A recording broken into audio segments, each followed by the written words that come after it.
I got the light out, and what am I doing right now? I'm gonna clean them all, clean up the whole surface real quick.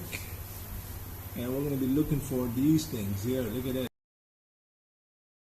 This is one way to minimize a flat on the road. You're gonna get yourself a sharp, pointy razor or a pin, whatever you prefer to pick it out with. Whatever you see is in the tire, so it won't puncture the inner tube. Okay, and I see one here.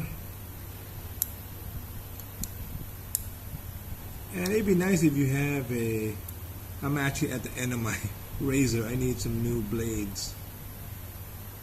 It'd be nice if you could actually get a little, look at that, you can hear that. Little plier or something you could pluck it with once you start picking it out, you know. And the way you could tell what it is just kind of run your blade through it and you can hear the metallic sound. Sometimes you get all kind of crap on the road and it, you know, look at this big old one here, man. Look at that. Ooh, that's a piece of glass. Another one. Another one.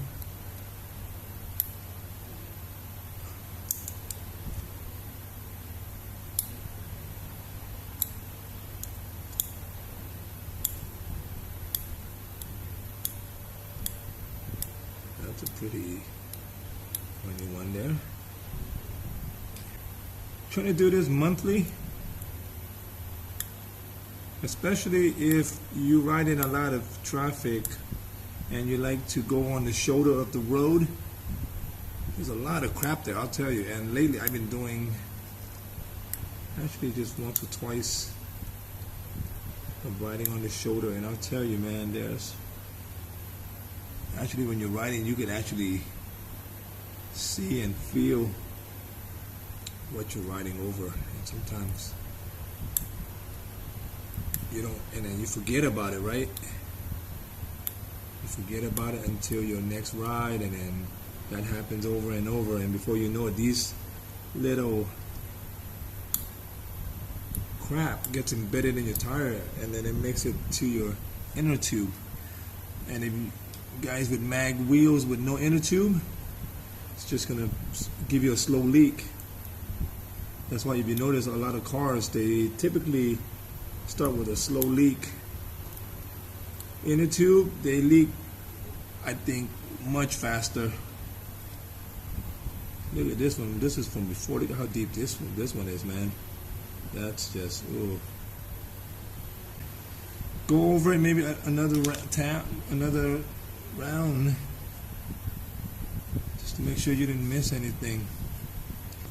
Check your treads too while you're at it, man. You know, I'm due for another tire in the back. I really want to go hard tire, man. I really do, because of the extra weight that I have on here at all times. It's like I have a pillion riding on the back all the time with my light ass on it. Here we go. This is the indicator, and all tires have some sort of tread indicator wear on it. This is a deep one here.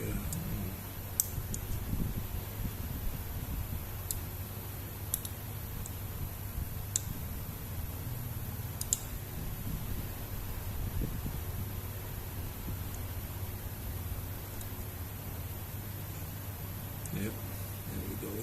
What I was saying was about car tire, man. They last way much longer. But the problem with mine is because it's lowered and it curves with the fender well, and then car tires are somewhat more flat, right? They come in and they're much flatter, and I'm afraid that the edge here is going to start rubbing. It's actually rubbing a little bit right now when I go through a big dip. All right, and that's for the back tire. It wasn't so bad. Okay, and then also check for cupping. Cupping is when you have some of the treads popping out, man. And actually this one feels a little weird, man.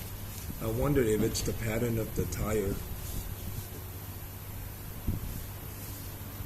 All right, let's go do the front. Oh, here. See, sometimes you can go over it more than twice, and then you can still miss it. So sometimes 3, 4 times, as much as you need to feel comfortable that you got everything out. All right, let's go to the front. Now we're at the front tire. Use your hand, or you can use a rag, whatever. Start looking. This actually feels good. Doing this, picking this thing, it's like picking a scab. Right? You have dried wound and the scabs are falling. Pick on it, man. That's that feeling that I'm getting with this. But the back tire, I have IRC Flame Edition. They're actually made in Japan. I was hoping they would last much longer, and I think the stock tire actually did, I think, much better than the one I got in the back and the front. Well, but the front I have Michelin Commander 3s. Not sure if you saw some of my videos. When I had them mounted, man, I gave too much credit to the guy that installed it and just thought that everything was good. And it should be, right? You go get a tire installed, I mean, you shouldn't need to worry, man, that it's installed wrong. But that was my case. I'm gonna say this, man. This tire saved my ass big time during a heavy downpour, and it was really late at night. I couldn't see the road, and I came to this part of town where the city street light was very minimal, man, and it wasn't well lit, and I hit a big old puddle on the far left slow lane here. And I'll tell you, man, if I was to panic or tap on the brake, which you shouldn't do when you're hydroplaning, you should just hold straight, and that's what I just did. I'm not going to tell you that I knew what I was doing, man. I actually froze. I got stiff, and I held the line, man. I held the line, and it looked like I was doing a hydroplaning tire test. Oh man, I got so much water kicking out, I couldn't believe it. And I thought I was gonna go down. And it lasted a good few seconds. I'll tell you, man, when you're in that, and if you're in the corner, you could just forget it. Okay? You could just forget it. Luckily, I think it was somewhat of a straight road, and I hit it, and I felt it, man. It actually stiffened up the whole steering. I got scared, man. I just held on. I felt the water kick up.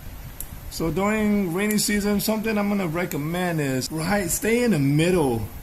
Depending if it's a 3-lane, 4-lane, stay in the middle or 2 middle lane, and just slow down, man. Slow down. Luckily, that day too, I was going quite slow, and I think that helped a lot. If I was going any faster, like I said, man, I think I would have probably just laid it down, man. All right.